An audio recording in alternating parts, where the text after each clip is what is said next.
Takže čus, vítám vás u prvního tutoriálu, kde si dát úplně jakýkoliv skin, od Romana, od Jirky Krále, od Marvexe, od Nakashio, prostě od kohokoliv, od Goga třeba.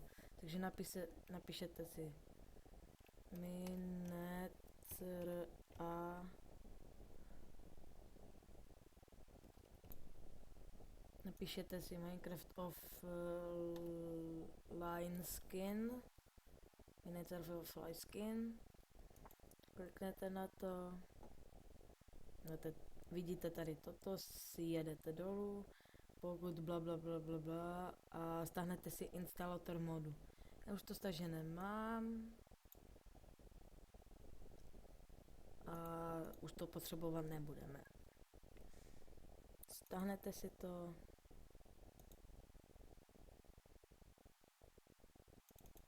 Já to mám schované, ale to je jedno.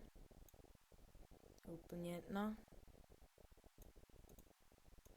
Otevřete si to.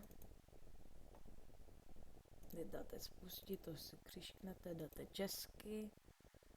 To je jedno jaký. Načte se vám to. Dáte OK. Dáte verze hry 1.10.2 třeba. Ano.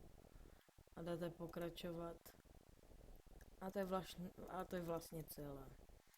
Pak, ale nejdřív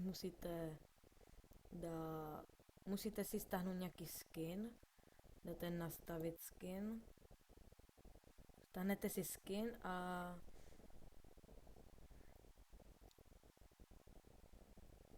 prostě si stáhnete skin, dáte si třeba blablabla,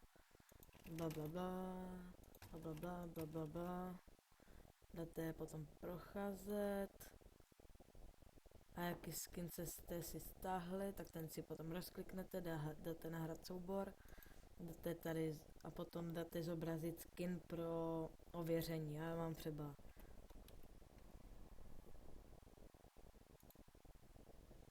tak dám zobrazit a mám skin Romana, jo, jak vidíte.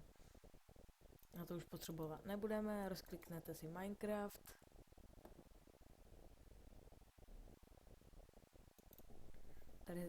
Tady dáte edit profil a tady máte na 10, ale vy dáte Lease MC Skins 1.10.2, na to kliknete a tady si dáte Real MC Skins místo 1.10.2, tak si rozkliknete tady toto. Tady se vám ukáže Ready to play Minecraft MC Skins 1.10.2, to je jako ta verze a vidíte, že mě to poznala i podle jména Marvex.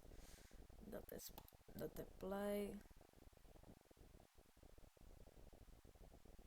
a já počkám a jak najdu na to, tak vám to ukážu.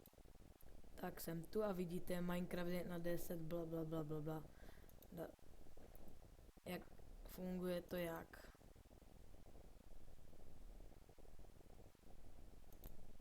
Funguje to jak v single playeru. No tak co to je? To nechceme. Tak a vidíte, jenom už podle ruky se to dá poznat. Když dám F5, já jsem si tam dal i plášť, to si můžeme sundat. A máme fakt skin Romana. Abyste to viděli černý na bílým. Mám skin Romana a já jsem si tam potom dal ještě plášť. To je úplně stejná akorát, že si tam dáte prostě plášť. A jak říkám, funguje to jak v single playeru, tak i v multiplayeru. Tak počkejte chvilku zas. Jdeme třeba na Game Team.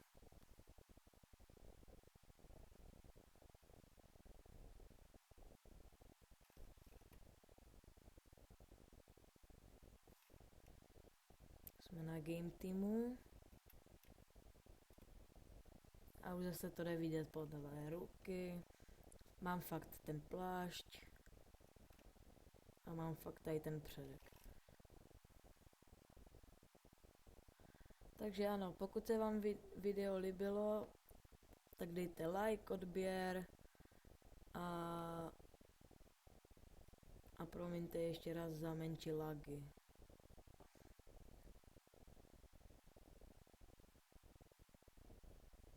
Vidíte, že to fakt funguje jako jo.